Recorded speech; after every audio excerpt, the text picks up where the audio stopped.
সাথে আল্লাহ পাক বলেছেন ফাসাল্লি লিরাব্বিকা, হে নবী আপনার রবের জন্য আপনি নামাজ পড়ুন, ওয়ানহার এবং আপনি কুরবানি করুন। সুবহানাল্লাহ। তাহলে এখানে আল্লাহ পাক কোরআনের ভিতরে বলেছেন ইন্না সালাতি ওয়া নুসুকি, আমার নামাজ, এখানে ওয়া নুসুকি মানে হচ্ছে কুরবানি। আর আল্লাহ সূরা কাউসারের ভিতরে বলেছেন ফাসাল্লি, আপনি নামাজ পড়ুন, ওয়ানহার আবার কুরবানি করুন। সুবহানাল্লাহ।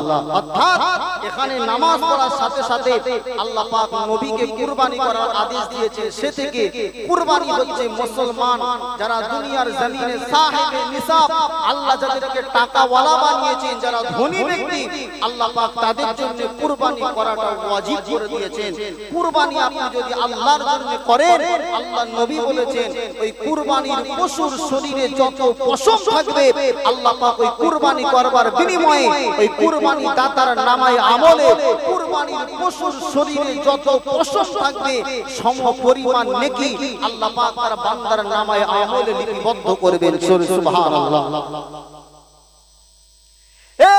জওয়ান তরুণীরা ও আমার বাজার ভাইজানেরা, আল্লাহ পাক কুরআনুল কারীমের ভিতরে স্পষ্ট ভাষায় জানিয়ে দিলেন ফাসাল্লি লিরাব্বিকা ওয়ানহার। ও আমার নবী, ও আমার হাবিব, আমি আল্লাহ পাক আপনাকে হাউজে কাউসার আতা করেছি। ও আমার নবী, আপনি আপনার রবের জন্য নামাজ আদায় করুন, ওয়ানহার সাথে সাথে আপনার রবের জন্য আপনি কুরবানি করুন। হে রাসূলুল্লাহ দিওয়ানারা, তবে আল্লাহ পাক বলেছে হাবিব মনে রাখবেন, নামাজ পড়ুন আর কুরবানি করুন, যে আমলটাই করুন না কেন ওই কুরবানি ওই নামাজটা যেন দুনিয়ার কোনো মানুষের জন্য না হয়। ইন্না সালাতি ওয়া নুসুকি, আমার নামাজ আমার কুরবানি একমাত্র তোমার রবের জন্য যেন হয়। এই জন্য আপনি নামাজ পড়লেন, কুরবানি করলেন, এটা ভালো কাজ, কিন্তু ওই কুরবানিটা যদি আপনার রবের জন্য না হয়, আল্লাহর কসম করে বলে যায়, কোন মানুষ যদি 2 লক্ষ টাকা দিয়ে কুরবানির পশু খরিদ করে কুরবানি করে, কিন্তু কুরবানি করবার উদ্দেশ্য ছিল মানুষ তাকে দানি বলবে, মানুষ তাকে নাম করবে যে এত টাকা দিয়ে একটা পশু কুরবানি করেছে, মানুষ ভালো বলবে। এই নিয়ত করে যদি কোনো মানুষ কুরবানি করে, তার কুরবানিটা আল্লাহর দরবারে পৌঁছাবে না।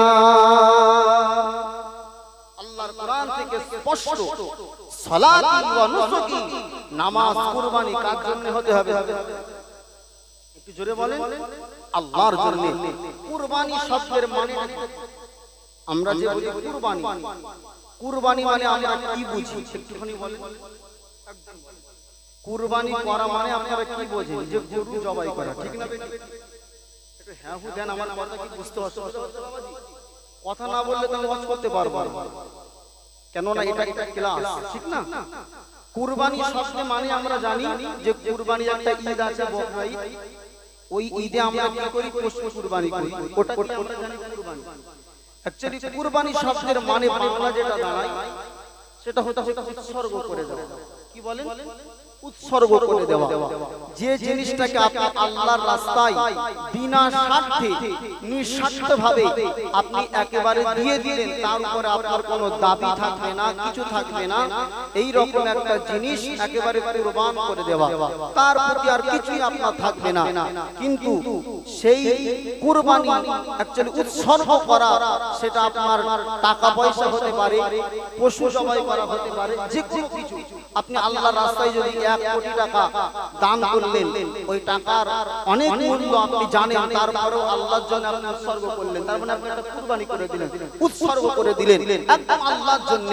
হ্যাঁ, এবারে যে পশু জবাই, এটা হচ্ছে আল্লাহর পক্ষ থেকে আপনার পছন্দ মতো একটা পশু আপনি কিনবেন, কেনার পর আপনার অর্থটা ব্যয় হয়ে গেল, ওই পশুর গোশ, পশুর কোন রক্ত, পশুর হাড় হাড়ি চামড়া আমার আল্লাহ এসব কিছুই দেখে না। আমার আল্লাহ পাক শুধু দেখে আমার বান্দাটা কতটা খালিস মন নিয়ে ওই পশুটা কুরবানি করেছে, ব্যাস এটাই আল্লাহর কাছে এনাফ। আপনি যদি আল্লাহর খুশির জন্য কুরবানি গরু ছুরি চালিয়ে দেন, ব্যাস আপনার ওই টাকাটা আল্লাহর দরবারে মঞ্জুর হয়ে গেলে আপনি সওয়াবের হকদার হয়ে গেলেন। সুবহানাল্লাহ। তাছাড়া আপনি যদি গোশ জবাই করার পরে গোশ এসবের সঙ্গে কুরবানির কোনো সম্পর্ক নেই, কুরবানির সম্পর্ক হচ্ছে জবাই করা পর্যন্ত। সুবহানাল্লাহ বলেন। আল্লাহ সেটাও কোরআনের ভিতরে স্পষ্ট বলে দিয়েছেন। আল্লাহ পাক সূরাতুল হজ 17 নম্বর পারার ভিতরে আল্লাহ স্পষ্ট বলেছেন যে বান্দা তোমাদের গোশ, তোমাদের পশুর রক্ত এসব আমার কাছে কোনো মূল্য নেই। আল্লাহ কোরআনে বলেছেন, আল্লাহ পাক কোরআনের ভিতরে বলেন লা ইয়ানালাল্লাহু দুহুরুহা ওয়ালা দিমাউহা ওয়ালাকিন ইয়ানালুহু তাকওয়া মিনকুম। আল্লাহ পাক বলেন লা ইয়ানালাল্লাহু দুহুরুহা, আমি আল্লাহ হারগিজ কখনো কখনো তোমাদেরকে তোমাদের কুরবানির পশুর গোশ আমি আল্লাহ পাক এটা দেখি না। আল্লাহ পাক বলেন ওয়ালা দিমাউহা, তোমাদের কুরবানি করা পশুর রক্ত আমি আল্লাহ দেখতে যাই না। ও বান্দা বান্দিরা, আমি আল্লাহ পাক যেটা দেখি সেটা হলো ওয়ালাকিয়ানালুহু তাকওয়া মিনকুম। আমার কোন বান্দা কতটা মন মানসিকতা নিয়ে, ভালোবাসা নিয়ে, মোহাব্বত নিয়ে আমি আল্লাহ আমার রাস্তাতে কুরবানি করেছে। ওগো আমার বান্দা, আমি তোমাদের পশুর গোশ রক্ত দেখি না, শুধুমাত্র তোমাদের অন্তরের ইচ্ছা তাকওয়াটাই আমি আল্লাহ দেখি। জোরে বলেন সুবহানাল্লাহ। এই নওজোয়ান তরুণেরা, এই জন্য কুরবানি গোশের একটা মাসালা আছে। কোন মানুষ যদি মনে করে আমি কুরবানি করার পরে সমস্ত গোশ আমি একা খেয়ে ফেলবো, তাও জায়েজ আছে, কোনো গুনাহ নেই। কেন? ওই গোশ বন্টন করা, গোশ দান করা, চামড়া এসব আল্লাহ পাক দেখেন। আল্লাহ পাক দেখে নাই যে বান্দা কতটা মন মানসিকতা ভালোবাসা নিয়ে আমার রাস্তায় পশুটা কুরবানি করেছে। ব্যাস কুরবানির পশু জবাই হয়ে যায়। আর যদি বান্দার অন্তরের নিয়াত ঠিক থাকে, ওই রক্ত জমিনে প্রবাহিত হওয়ার আগে আগে আল্লাহর কাছে কুরবানি পশু জবাইটা আল্লাহ কবুল করে নেন। জোরে বলুন সুবহানাল্লাহ। ভাই আমার তাকবীর দেন হুজুরের নারে তাকবীর, নারে তাকবীর, নারে তাকবীর। সিলসিলা গফুরপুরা শরীফ, সিলসিলা গফুরপুরা শরীফ, জনাব হুজুর কিবলা, জনাব হুজুর কিবলা বসিরহাট মাওলানাবাদ দরবার শরীফ। নারে তাকবীর, নারে তাকবীর। দরুদ আল্লাহুম্মা সাল্লি আলা সাইয়্যিদিনা, একটু দিল খুলে পড়েন না বাবা। وعلى آل سيدنا مولانا محمد ও মদিনার মাটি রে, সকল সুখ বুঝি তোর কপালে।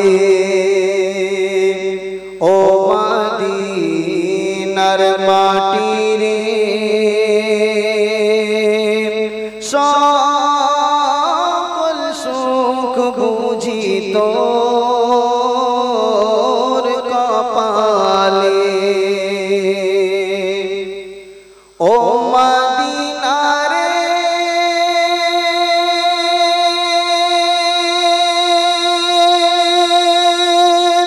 তোর বুকে আমার নবী, যার তরে পাগল সবই, যার তরে হইল সৃষ্টি ত্রিভুবন। ও মদিনা রে,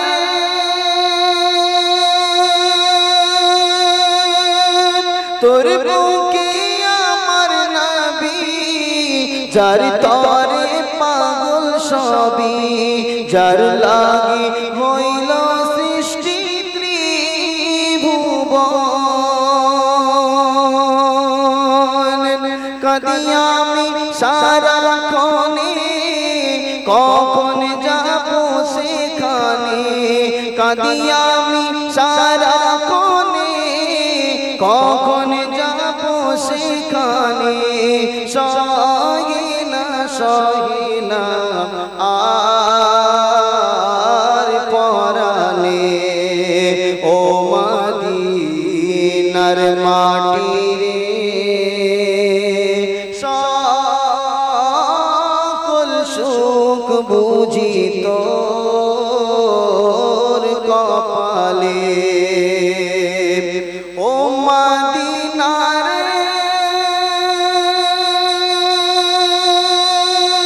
পাখি যদি হতাম আমি, উড়ে উড়ে যেতাম আমি, থাকতো না মনে কোনো যন্ত্রণা।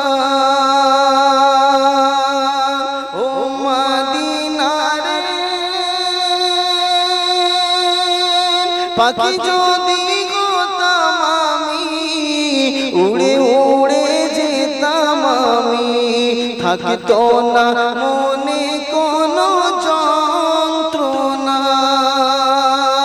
দেহে নেই পাকা আমার, সাথে নেই টাকায় আমার, দেহে নেই পাকা আমার, সাথে নেই টাকায় আমার, কেমনে কেমনে যাব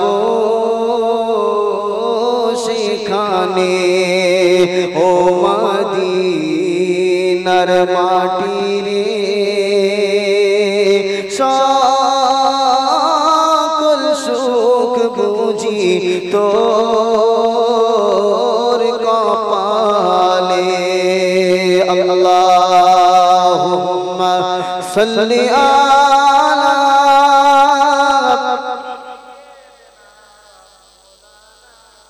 وعلى آل سيدنا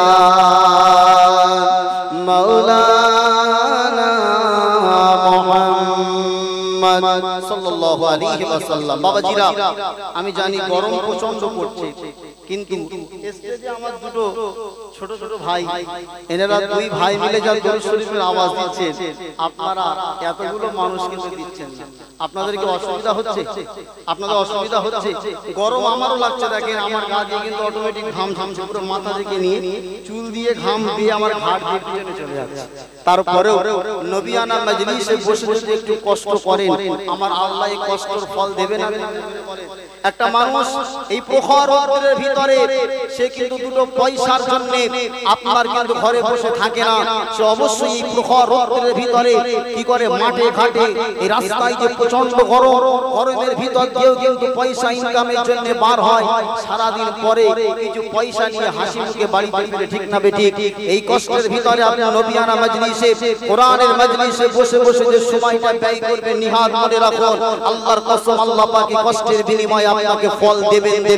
আপনি এখানে কষ্ট করবেন, আপনি এর বিনিময়ে আল্লাহর দয়ার জান্নাতের আল্লাহ সুখ শান্তি আপনাকে আল্লাহ আতা করবেন। জোরে বলেন সুবহানাল্লাহ, আরো জোরে বলেন সুবহানাল্লাহ। তাহলে দুনিয়া জমিনে যদি গরম পড়ে, তাহলে কি গরমের জন্য কি নামাজি নামাজ ছেড়ে দেবে? জোরে বলেন, ছেড়ে দেবে না। যদি ঠান্ডা পড়ে, শীতের রাতেও নামাজিরা কখনো ঠান্ডার ভয়তে নামাজি ছাড়ে না। কেননা যারা আল্লাহর হয়ে যায়, তারা গরম দেখে না, ঠান্ডা দেখে না, কিছুই দেখে না, শুধুমাত্র রবের খুশি করার জন্য পৃথিবীর বুকে তারা কাজ করে। আর এর বিনিময়ে আল্লাহ পাক রব্বুল আলামিন দুনিয়া জমিন তাদেরকে সম্মান, ইজ্জত, তাজিম দিয়ে থাকেন। সাথে সাথে আল্লাহ পাকের বিনিময়ে জান্নাতুল ফিরদাউস আল্লাহ ময়দানে মাহশরে দেবেন। জোরে বলেন সুবহানাল্লাহ। আজকে আপনারা যারা কোরআনের মজলিসে বসেছেন, আমি আপনাদেরকে বলতে চাই, আপনারা যে হালাতে রয়েছেন, আপনারা যে অবস্থাতে রয়েছেন, বর্তমান ইসরায়েলের ফিলিস্তিনের মুসলমানদের অবস্থা আপনারা অবশ্যই জানেন। তারা কিন্তু এত সুখের ভিতরে নাই। তাদের উপর স্টিম রুলার চালানো হচ্ছে, কচি কচি বাচ্চাগুলোকে জ্বলন্ত আগুনে ফেলা হচ্ছে, মায়ের কোল থেকে ছিনিয়ে নিয়ে তাদেরকে হত্যা করা হচ্ছে। আল্লাহ পাক রব্বুল আলামিন ওই ফিলিস্তিনি মুসলমানদের থেকে কোটি কোটি কোটি কোটি গুণে আল্লাহ পাক আমাদেরকে সুরক্ষিত রেখেছে, আল্লাহ পাক আমাদের ভালো রেখেছেন। তাহলে আজকে আমরা সামান্য গরমের জন্য যারা নবিয়ানা মাহফিলে আসার পরেও আমরা মনে করছি কষ্টে আছি, তাই সুবহানাল্লাহ জোরে বলছি না। একবার চিন্তা করুন, ফিলিস্তিনের ওই দৃশ্য চারটা চোখের সামনে কি ভেসে উঠছে না? আল্লাহ পাক তাদের হালাতে রেখেছেন, আমাদের কি অবস্থায় রেখেছেন। শুকরিয়া স্বরূপ আমরা ভারতের জমিন থেকে একবার আল্লাহর জন্য একবার তাকবীরের ধ্বনি দিতে চাই। নারায়ে তাকবীর। আরো জোরে বলেন নারায়ে তাকবীর। মুসলমান মনে রাখবেন, মুসলমান যদি আল্লাহর কসম আজ যদি ঈমানি পাওয়ার আর ঈমানি জজবাত নিয়ে কাফের মুশরিকদের সম্মুখে আবারো যদি কোরআনের আইন রাসূলুল্লাহ সুন্নাতকে মান্যতা দিয়ে আল্লাহর সম্মুখে যদি মুসলমান মাথা নত করে, আল্লাহর সম্মুখে যদি মাথাটা নিচু করে, আল্লাহ মুসলিম জাতির মাথা ধরে আবার तमाम পৃথিবীর কাফের মুশরিকদের সম্মুখে আল্লাহ মুসলমানদের ইজ্জত সম্মানকে বুলন্দ করে দেবেন। জোরে বলেন সুবহানাল্লাহ। আরো জোরে বলেন সুবহানাল্লাহ।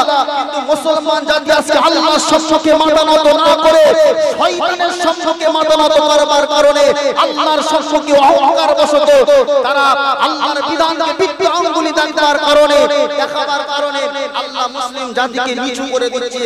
মুসলমান যত আল্লাহর বিধানকে মান্যতা দেবে, আল্লাহর সম্মুখে মাথা নত করবে, আল্লাহ মুসলমানের চুলের টিকি ধরে আল্লাহ সম্মানের আসনে বসাবেন। জোরে বলেন, আরো জোরে বলেন সুবহানাল্লাহ। তাহলে আমরা সে আল্লাহর নামে ধ্বনি একটু মহব্বতে দেব, কেউ ফাঁকি মারবো না। যার গলায় যতটা আওয়াজ আছে জোরে বলেন নারায়ে তাকবীর। হলো না, মুসলমানের আওয়াজের থেকে আরো টেম্পার বেশি। আরো জোরে বলেন নারায়ে তাকবীর। আরো জোরে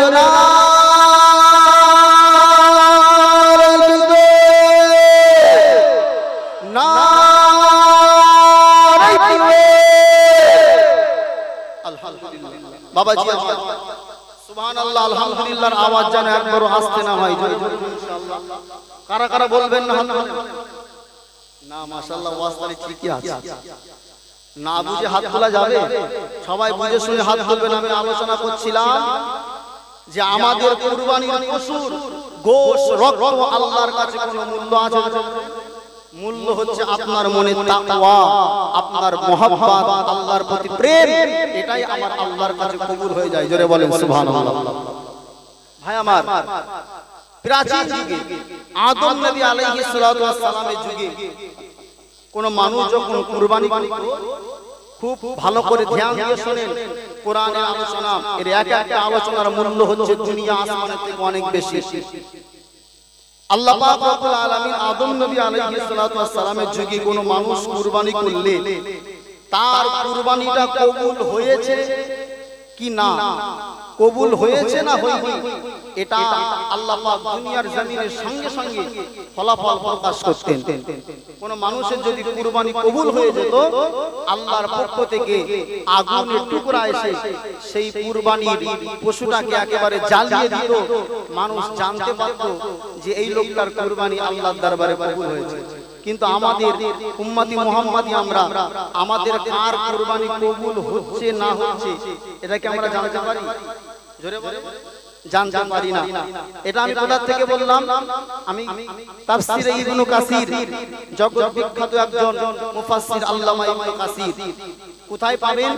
আপনি 6 নম্বর পারা সূরাতুল মাইদা, আপনি আমি যে আয়াত বলছি এই আয়াতটা আপনি গিয়ে বাড়িতে পড়বেন। তাফসীরের কিতাবে লেখা আছে আল্লাহ পাক রব্বুল আলামিন বলেছেন আতলু আলাইহিম নাবা আবনাই আদম বিল হক। আল্লাহ পাক রব্বুল আলামিন কোরআনুল কারীমের ভিতরে আদম নবী আলাইহিস সালাতু ওয়াস সালামের দুটো ছেলের কথা উল্লেখ করেছেন। কোরআনের ভিতরে তাদের স্পষ্ট নাম নাই, কিন্তু মুফাসসিরিন ইকরাম লিখেছেন ওই দুটো ছেলে হচ্ছে একটার নাম হাবিল আর একটার নাম কাবিল। খুব ভালো করে শুনেন, আমি আয়াতটা কেন বলছি, এর সঙ্গে আমার আলোচনার কি সম্পর্ক আপনারা অবশ্যই বুঝতে পারবেন ইনশাআল্লাহ। আল্লাহ পাক রব্বুল আলামিন কি বললেন? ইয ক্বাররাবা কুরবানান ফাতুকুবিলা মিন আহাদিহিমা ওয়া লাম ইয়াতাকাব্বাল মিনাল আখার ক্বালা লা আতুলান্নাক ক্বালা ইন্নামা ইয়াতাকাব্বালুল্লাহু মিনাল মুত্তাকিন লাইন বাসাতা ইলাইয়া ইয়াদাকা লিতাকতুলানি মা আনা বিবাসিতিন ইয়াদিয়া ইলাইকা লিয়াকতুলাক ইন্নী আখাফুল্লাহা রাব্বাল আলামিন। আল্লাহু আকবার। জোরে বলেন আল্লাহু আকবার। এ নবী দিওয়ানারা, আল্লাহ পাক কুরআনুল কারীমের ভিতরে বললেন ইয কররাবা কুরবানান ফাতুকবিলা মিন আহাদিহিমা, তখন যখন তারা দুই ভাই আল্লাহর জন্য কুরবানি করলো, দুই ভাইয়ের ভিতর থেকে একজনের কুরবানি তো আল্লাহর দরবারে কবুল হয়ে গেল, অপর জনের কুরবানিটা আল্লাহর দরবারে কবুল হলো না। আপনি কোরআনের এই আয়াতের মানে যদি শুধু পড়েন কিছুই বুঝতে পারবেন না। ইয কররাবা কুরবানান, তখন তারা কুরবানি করলো, কে করলো?